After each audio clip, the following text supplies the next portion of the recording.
विदुर की बात सुनकर ध्रुव हैरान हो गया था। उसने चौंकते हुए विदुर से पूछा, साल भर के लिए मैसेडोरिया से बाहर? ध्रुव की बात सुनकर विदुर ने कुछ नहीं कहा, सिर्फ अपना सिर हिलाते हुए हामी भरी। इस पर ध्रुव ने सोचना शुरू किया।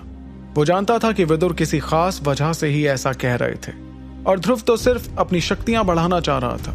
इसलिए उसने थोड़ा सोचने के बाद विदुर से कहा, ठीक है, शक्तियां बढ़ाने के लिए अगर मुझे मैसेडोरिया छोड़ना भी पड़े तो मैं इसके लिए तैयार हूं। बताइए, कब जाना है यहां से?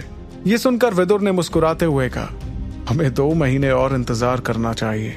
इस पर ध्रुव को लगने लगा कि वैसे ही इतना कम वक्त बाकी था और आचार्य 2 महीने और मैसेडोरिया में बिताने की बात कर रहे थे। उसे लगा अगर ट्रेनिंग के लिए बाहर जाना ही था तो फिर अभी क्यों नहीं? यही सोचते हुए उसने विदुर से सवाल किया, 2 महीने का इंतजार क्यों? विदुर ध्रुव के सवाल पर मुस्कुरा रहे थे। मुस्कुराने की वजह से उनकी आंखें चेहरे की झुर्रियों में छिप गई थीं। फिर विदुर ने अपनी मुस्कुराहट को बरकरार रखते हुए ध्रुव से कहा, क्योंकि 1 महीने बाद रक्षा अकेडमी के एडमिशन शुरू हो रहे हैं और मैं चाहता हूं तुम भी उसमें हिस्सा लो। यह सुनते ही ध्रुव ने तुरंत विदुर से कहा, एकेडमी में एडमिशन? लेकिन क्यों? मैं तो आपसे ही तकनीकें सीखना चाहता हूं। एकेडमी में ऐसी कौन सी खास तकनीक सिखाई जाएगी जो आप मुझे ऐसा करने को कह रहे हैं? ध्रुव के मन में इस वक्त बहुत से सवाल थे और वो हर सवाल का जवाब जानने को बेताब हो रहा था। तभी विदुर ने ध्रुव की बेताबी को देखकर मुस्कुराते हुए जवाब दिया, मैं तुम्हें कुछ सीखने के लिए एकेडमी नहीं भेज रहा हूं, बल्कि दिव्य रोशनी हासिल करने के लिए वहां एडमिशन लेने के लिए कह रहा हूं। मुझे बहुत सालों पहले खबर मिली थी कि रक्ष एकेडमी में एक खास दिव्य रोशनी है जिसका नाम फॉलन हार्ट रोशनी है। यह रोशनी सारी दिव्य रोशनियों में 14वीं सबसे ताकतवर रोशनी है। अगर तुम इसे किसी तरह हासिल कर पाए तो तुम्हारा फ्लेम मंत्र विकसित हो जाएगा, मतलब कि और ताकतवर हो जाएगा। विदुर की बात सुनकर ध्रुव उस रोशनी के बारे में सोचने लगा। उसने मन ही मन फुसफुसाते हुए कहा, फॉलन हार्ट रोशनी। आचार्य कुछ सोच समझ कर ही ऐसा कह रहे हैं। शायद ये मुझे लारा से भी ज्यादा ताकतवर बना दे। लारा से ज्यादा ताकतवर बनने की इच्छा ध्रुव की आंखों में एक अलग चमक ले आई थी। उसी चमक के साथ ध्रुव मुस्कुराते हुए उस गुफा से बाहर निकलने लगा। ये देखकर विदुर भी वापस अंगूठी में चले गए। गुफा से बाहर आकर ध्रुव ने राहत की सांस ली और अपने एकलव्य बन जाने की खुशी में उसने घर की ओर चलना शुरू किया। जब ध्रुव वापस अपने घर आया तो उसे घर के दरवाजे पर खड़े दल के बुजुर्ग दिखे। सभी के चेहरे लटके हुए थे, जिसे देखकर ध्रुव सोचने लगा कि आखिर हुआ क्या था। वो बुजुर्ग दरवाजे से बाहर आते हुए अपने घर की तरफ चले गए। ध्रुव ने गौर किया कि उदासी के साथ साथ बुजुर्गों के चेहरे पर नाराजगी भी थी। ध्रुव ने मन ही मन सोचा, आखिर अब कौन सी नई बला आ गई। इसके बाद ध्रुव जैसे ही दरवाजे से अंदर आने के लिए हुआ, तभी उसे इरा दिख गई। इरा ध्रुव को देखकर खुश हो गई थी और उसके चेहरे पर एक मुस्कुराहट दिखाई दी। वहीं इरा को अचानक देखकर ध्रुव की धड़कनें भी बढ़ती चली गई।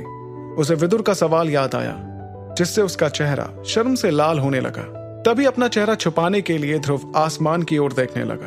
ध्रुव की इस अजीब हरकत को देख इरा थोड़ी चौंक गई, लेकिन फिर उसने आगे बढ़ते हुए ध्रुव से धीमी आवाज में कहा, ध्रुव, मैं जानती हूँ तुम किस बारे में सोच रहे हो। यह सुनकर ध्रुव ने हैरानी में इरा को देखते हुए कहा, क्या सोच रहा हूं? कुछ भी तो नहीं सोच रहा। इस पर इरा ने मुस्कुराते हुए ध्रुव से कहा, अच्छा, मुझसे झूठ। लेकिन तुम्हें बता दूं, मुझसे चीजें ज्यादा देर तक छिप नहीं सकती।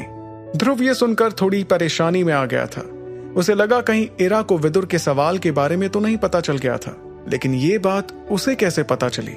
कहीं उसे दिमाग पढ़ना भी तो नहीं आता था? इन्हीं सवालों की वजह से ध्रुव के चेहरे पर बढ़ती परेशानी देखकर इरा ने उससे कहा, इतना परेशान क्यों हो रहे हो? तुम्हें तो खुश होना चाहिए कि तुमने एकलव्य रैंक हासिल कर लिया है। तुम्हें क्या लगा तुम बताओगे नहीं तो मुझे पता नहीं चलेगा? तुम्हारी आंखों से साफ समझ आ रहा है कि तुम अब शून्य नहीं रहे। ये कहकर इरा मुस्कुराने लगी। उसकी बात सुनकर ध्रुव ने राहत की सांस ली। उसने सोचा, अच्छा है इरा को विदुर के सवाल के बारे में नहीं पता था। फिर बात संभालते हुए उसने कहा, वो तो मैं तुम्हें सरप्राइज देना चाहता था, लेकिन तुमने सारा मजा खराब कर दिया। ध्रुव की बात सुनते ही इरा की मुस्कुराहट और बड़ी हो गई। उसने अपने हाथ से ध्रुव के कपड़ों पर लगी धूल को झाड़ना शुरू कर दिया। इरा पहली बार ऐसा नहीं कर रही थी, लेकिन ध्रुव को पहली बार उसका स्पर्श कुछ ज्यादा ही महसूस हो रहा था। उसने पहले कभी इस पर ध्यान नहीं दिया था, लेकिन विदुर की बात ने ध्रुव को इरा से जुड़ी हर चीज के बारे में सोचने पर मजबूर कर दिया था। इस वक्त शौर्य दल का कोई और नौजवान वहां मौजूद होता तो इरा के ऐसा करने पर जलन से राख हो गया होता। वहीं ध्रुव इरा के चेहरे को देख रहा था। उसके खूबसूरत चेहरे पर लहराती जुल्फों को देखकर उसके मन में कुछ कुछ होने लगा। अचानक ध्रुव की सांसें बढ़ने लगी और वो इरा को बहुत गौर से देख रहा था। उसकी इस नजर पर इरा ने थोड़ा हिचकिचाते हुए कहा, ध्रुव तुम मुझे ऐसे क्यों देख रहे हो? इस सवाल के बाद इरा के गाल लाल हो गए थे। वो अपनी नजरें संभाल नहीं पा रही थी और ध्रुव को देखकर उसकी भी सांसें अचानक से बढ़ने लगी। तभी ध्रुव होश में आया और उसने हड़बड़ाते हुए कहा, हाँ कुछ नहीं, मैं तो ऐसे ही, मतलब कुछ खास नहीं। इरा ने देखा कि ध्रुव का चेहरा बहुत ज्यादा लाल हो गया था। वो समझ गई थी कि उसके सवाल ने ध्रुव को थोड़ा परेशान कर दिया था। तभी ध्रुव ने खराश ठीक करते हुए इरा से कहा, मैं सिर्फ ये देख रहा था कि तुम कितनी खूबसूरत लगने लगी हो, बस इतना ही। ध्रुव की बात सुनकर इरा ने इस बारे में और कुछ नहीं कहा, लेकिन वो मन ही मन इस तारीफ से बहुत खुश हो गई थी। फिर उसने बात बदलते हुए ध्रुव से कहा, अच्छा वो सब छोड़ो, ये बताओ कि अब जो तुम एकलव्य हो गए हो तो क्या तुमने कोई नई तकनीक भी सीखी है? इस बात पर ध्रुव ने थोड़ा झिझकते हुए अपना सिर हिलाया, लेकिन कुछ नहीं कहा। इस पर इरा ने ही बात आगे बढ़ाते हुए उससे कहा, कितनी ताकतवर तकनीक है वो? क्या तुम मुझे भी दिखा सकते हो कि तुमने कौन सी तकनीक सीखी है? मैं सचमुच उसे देखना चाहती हूँ। इस पर ध्रुव की खांसी थोड़ी और बढ़ गई। ध्रुव का ऐसे खांसना कोई इत्तेफाक नहीं बल्कि उसकी झिझक थी। वो जानता था कि उसकी तकनीक अभी कमजोर थी और इसलिए वो इरा को उसके बारे में कुछ बताना नहीं चाह रहा था। यही सोचकर उसने इरा से कहा, क्या फर्क पड़ता है तकनीकों से? असली ताकत तो दिल में होती है। हुनर और जज्बा ही है जिनसे युद्ध जीते जाते हैं। तकनीकें तो आती जाती रहती हैं। ये कहते हुए ध्रुव ने एक बहुत ही नकली हंसी दी, जिसे देखकर इरा ने ध्रुव से साफ साफ कहा, ध्रुव ज्ञान मत दो, चुपचाप अपनी तकनीक दिखाओ। इरा की बात सुनकर ध्रुव समझ गया था कि इरा से कुछ छिपाने का कोई फायदा नहीं था, इसलिए उसने अपने कंधे पीछे करते हुए अपनी हथेलियों को खोला, लेकिन उसमें कुछ भी नहीं था। ध्रुव के खाली हाथ को देखकर इरा को लगा ध्रुव उसकी टांग खींच रहा था, लेकिन तभी अचानक ध्रुव की कलाई पर एक हल्की पीली रोशनी दिखाई दी। उस रोशनी को देखकर ध्रुव ने शुक्र मनाया कि कम से कम इरा को कुछ दिखाई तो पड़ा, लेकिन इरा इसे देखकर खुश नहीं हुई। उसने उस भीनी सी रोशनी को देखते हुए ध्रुव से कहा, ध्रुव क्या यही तुम्हारी ताकतवर तकनीक है? इतने में ध्रुव का भरोसा थोड़ा डगमगाया और वो रोशनी अचानक फड़फड़ाते हुए गायब हो गई। ये देखकर ध्रुव ने एक नकली मुस्कुराहट दी, लेकिन इरा उस रोशनी को देखने के बाद थोड़ी नाराज दिख रही थी। इस नाराजगी के साथ उसने ध्रुव से कहा, तुम अच्छे से जानते हो कि ताकतवर तकनीक वक्त के साथ साथ बहुत ज्यादा ताकतवर हो जाती है, और मैं ये जानती हूं कि ये पिद्दी सी रोशनी आगे जाकर बहुत ताकतवर बन जाएगी। लेकिन मुझे एक बात बताओ, जब मैं तुम्हें इससे ताकतवर तकनीक दे रही थी तब तुमने मना क्यों कर दिया था? और अब देखो तुम इस कमजोर तकनीक को ढो रहे हो। क्या तुम्हें मेरी मदद पसंद नहीं है, या फिर तुम्हें लगता है कि मैं तुम्हारा भला नहीं चाहती? ध्रुव ने इरा को इतने गुस्से में पहले कभी नहीं देखा था। वो देख रहा था कि इरा की आंखों में उसका गुस्सा साफ झलक रहा था। वो थोड़ा हैरान हुआ कि आमतौर पर प्यारी और खूबसूरत दिखने वाली इरा का गुस्सा ऐसा भी हो सकता है, लेकिन वो समझ रहा था कि इरा ऐसा इसलिए कह रही थी क्योंकि वो हमेशा ध्रुव का भला ही चाहती थी। इरा का गुस्सा शांत करने की कोशिश में ध्रुव ने उससे कहा, हम कितने सालों से एक दूसरे को जानते हैं, क्या तुम अब तक मुझे समझ नहीं पाई? क्या तुम्हें सच में लगता है कि मैं बेवकूफों की तरह हाई लेवल तकनीक छोड़कर एक कमजोर तकनीक अपनाऊंगा? ये सुनकर इरा ने तुरंत ध्रुव से कहा, लेकिन तुम्हारी ये तकनीक तो क्लास 1 की लो लेवल तकनीक लग रही है, इससे तुम्हें क्या ही फायदा होगा? ध्रुव की बात से इरा का गुस्सा थोड़ा शांत जरूर हुआ था, लेकिन वो अभी भी ये समझ नहीं पा रही थी कि आखिर ध्रुव इस कमजोर तकनीक को क्यों ढो रहा था, जबकि उसके पास और ज्यादा ताकतवर तकनीक चुनने का मौका था।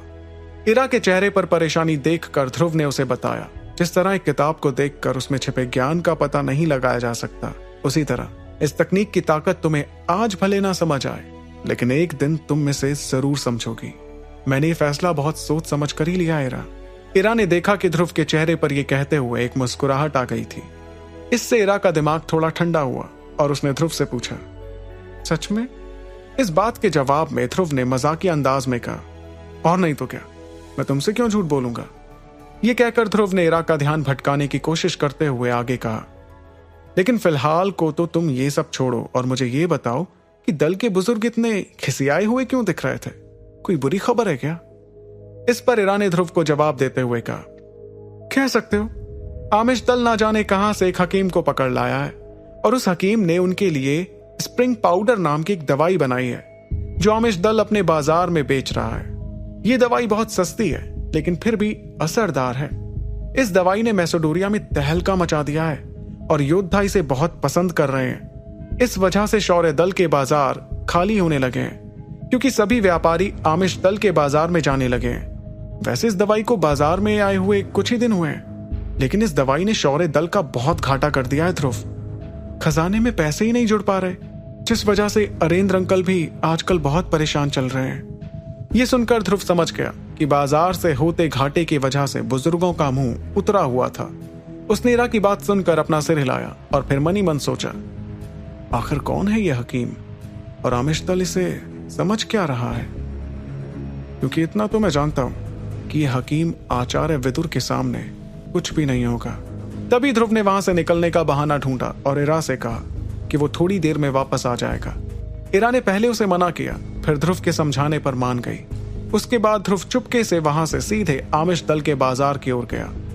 वैसे तो ध्रुव को बुजुर्गों की मदद करने में कोई दिलचस्पी नहीं थी, लेकिन वो जानता था कि आमिश दल की दवाई से उसके बाबा भी परेशान चल रहे थे और इसलिए वो उनकी मदद करना चाहता था। घर से निकलकर जैसे ही ध्रुव आमिश दल के बाजार पहुंचा तो उसने देखा कि वहां काफी भीड़ थी। वैसे तो ये बाजार बहुत बड़ा नहीं था, लेकिन यहाँ इतनी भीड़ थी कि लोगों के खड़े होने तक के लिए जगह नहीं बची थी। हर कोई हड़बड़ाते हुए इधर उधर जा रहा था।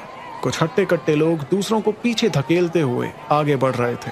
उनके शरीर से सूखे खून की बू आ रही थी, जिससे ध्रुव समझ गया कि ये लोग योद्धा थे। योद्धाओं के लिए वो दवाई बहुत कारगर साबित हुई थी और क्योंकि वो इतनी कम दामों में मिल रही थी, इसलिए हर योद्धा उसे पाना चाह रहा था।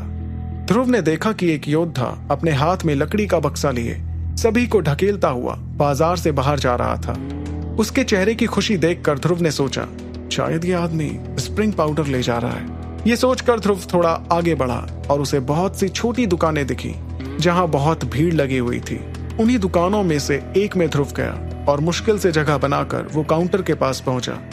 काउंटर की दूसरी ओर खड़े आदमी को देखकर ध्रुव ने कहा, स्प्रिंग पाउडर का एक बक्सा खरीदना है। ये सुनकर उस दुकानदार ने कहा, 100 सोने के सिक्के। ये दाम सुनकर ध्रुव हैरान हो गया। उसे लगा इस हिसाब से तो एक दवा सिर्फ 10 सिक्कों की होगी। फिर उसे लगा शायद उसने गलत सुना था, इसलिए उसने दुकानदार से पूछा, स्प्रिंग पाउडर का एक बक्सा सचमुच 100 सिक्कों का है? ध्रुव को लगा कि यह दाम बहुत ही कम था, लेकिन दुकानदार ने उससे कहा, इससे सस्ता पूरे बाजार में नहीं मिलेगा। 100 सिक्कों से एक सिक्का भी कम नहीं लूंगा। ये सुनकर ध्रुव ने मुस्कुराते हुए अपनी जेब से 100 सोने के सिक्के निकाले और उस दुकानदार को थमा दिए, जिसके बदले दुकानदार ने स्प्रिंग पाउडर का एक बक्सा ध्रुव को पकड़ा दिया। फिर ध्रुव उस बक्से को पकड़कर जगह बनाते हुए वहां से चला गया। उसने बाहर आते हुए खुद से एक सवाल किया, आखिर ये दवाई इतनी सस्ती कैसे मिल सकती है? सुपर योद्धा के सारे एपिसोड्स को सुनने के लिए डिस्क्रिप्शन में दी लिंक से डाउनलोड करें पॉकेट FM ऐप।